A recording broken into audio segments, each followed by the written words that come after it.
All right, potties, you're making a difference because of you and the people that listen to the show on Way FM terrestrially, if you want to call it that. We have sent over 47,000 meals to the people that are struggling in Ukraine after they've been displaced because of the war. That is pretty stinking amazing. And I love the fact that you're getting to partner with us in ministry right now in a very tangible way. You're not only helping feed people, but you're also making sure that they get the gospel as well. So thank you so much. But sadly, as the war stretches on, the need is still there and becoming greater. Here's the great news, though. It only takes 25 cents to send one meal. So for about the cost of a dinner out for you and your family, you could make sure that a couple hundred meals are sent to Ukrainian refugee families. Can you imagine what a relief that is for moms who have no idea how they're going to feed their kids from day to day? This is truly ministering to the orphans and widows, like the Bible says in James. And we'd love to keep that going and send another 25,000 meals to Ukraine in just the next couple weeks. I'm in. I'll never ask you to do something I'm not willing to do myself. So if you want to help out, just text the word Wally to 91999. And again, thank you so much for even considering this. And let's make a difference. Let's do something huge today. Again, text the word Wally to 91999. Welcome to the Wally Show Aftercast. All those things we did not get to during the course of the show today. And thank you for being a potty. I just want to tell you how much we do appreciate you guys listening to this and letting us do this. Yes, ma'am. So if you want to promote your favorite podcast or Aftercast, you need to tell your friends to text TWS to 91979. When they do that, we're going to send them a link to their phones. When they click on it, it takes them straight to the podcast and the Aftercast. So if you find yourself talking about podcast and Aftercast with your friends or your family, be sure to mention us, TWS to 91979. I always wanted to do a podcast called The Best Christian Podcast Ever, so that as people were talking to each other about it, like, hey, have you checked out The Best Christian Podcast Ever?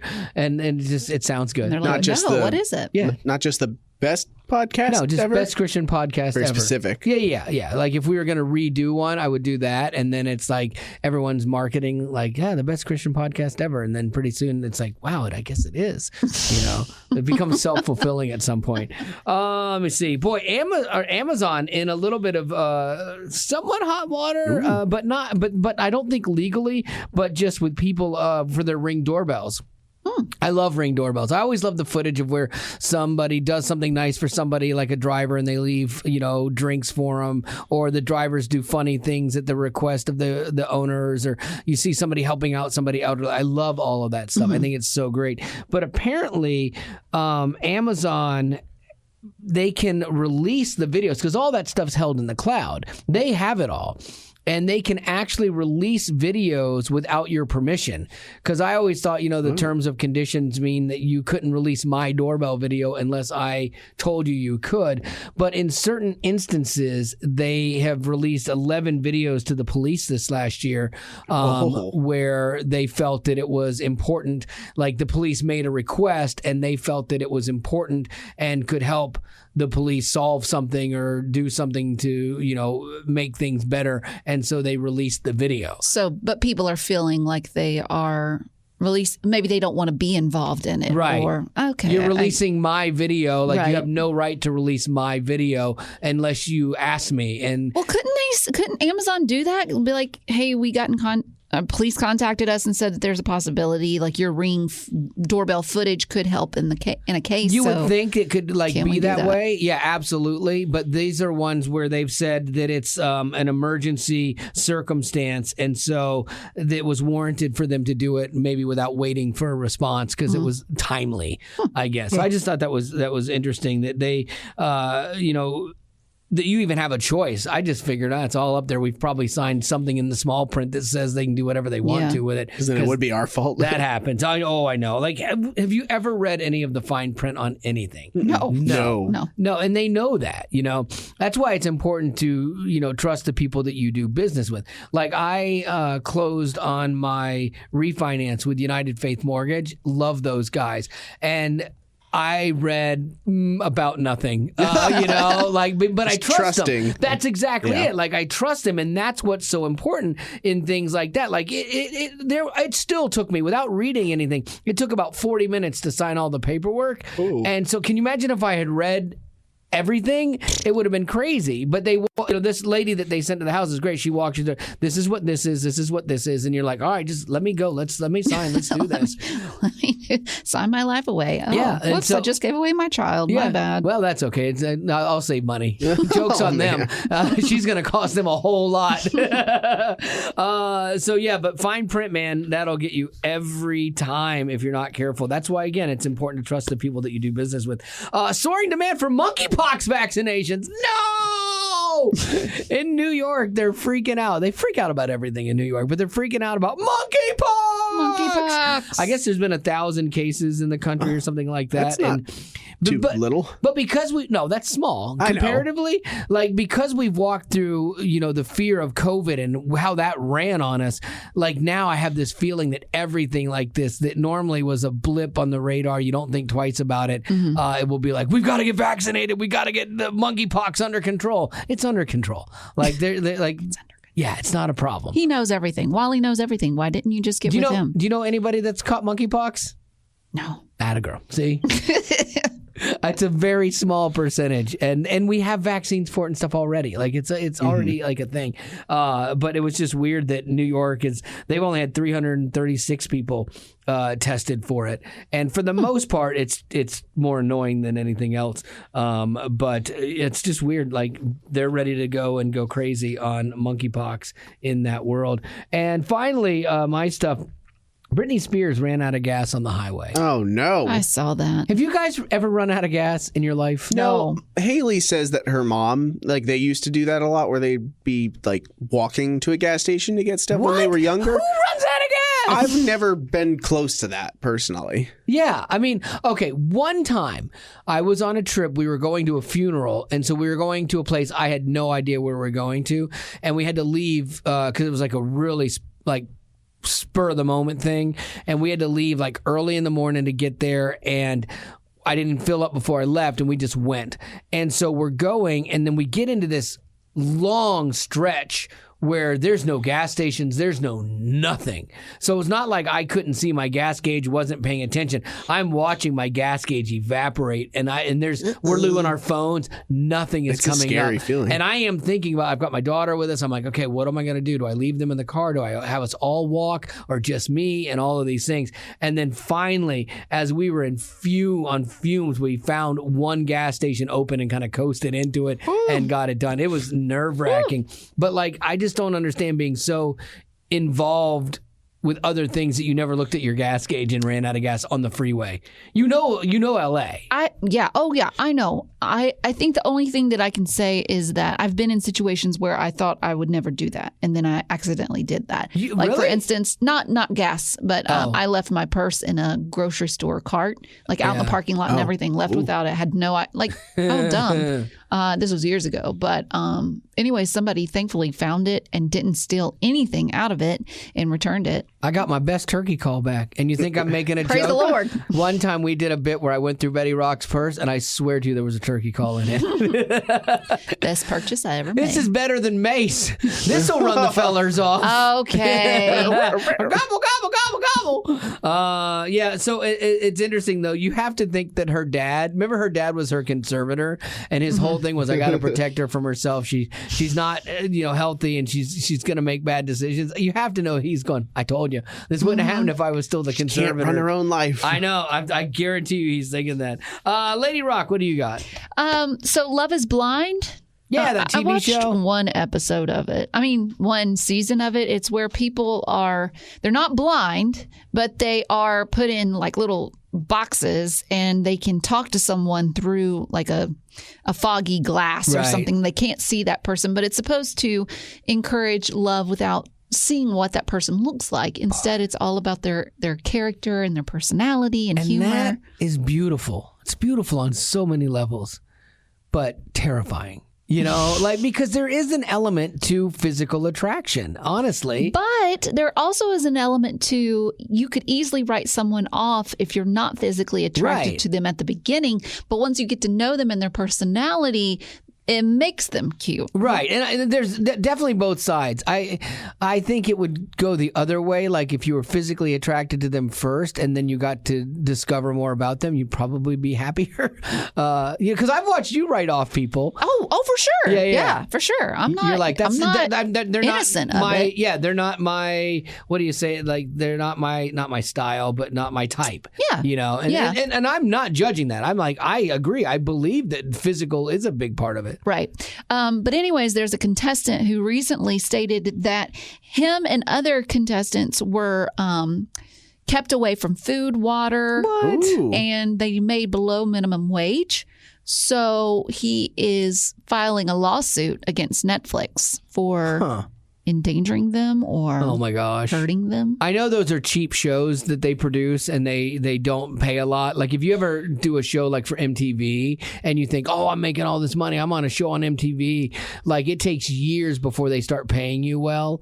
Like Jersey Shore and stuff like that, they made nothing the first couple years, and then as it gets more popular, cable's the same way. As the show becomes more popular, then you get more money per episode. And nowadays, I would think that just getting on the show or on any type of show that's on Netflix would be valuable to you beyond absolutely a paycheck from the show, because basically it feels like a guarantee for you to get your blue check mark on social media and grow yourself as an influencer. Absolutely. That's the value. And so that's why the shows don't feel bad about paying you little, because they're like, hey, we're giving you a platform. I remember when I went to my first morning radio show out of doing an afternoon show, and I was all excited. The boss called me in and said, hey, we want to talk to you about your contract and we'll bring you in. And I'm excited because I'm like, I'm going to mornings because that's where you want to be. I'm at the show. I'm at the big dance here. So this is great. And I got I think it was like a $2,000 raise to go from afternoons to mornings, which was crazy. Like that was highway robbery. But I was young. I mean, what am I, 24 at the time? Mm-hmm.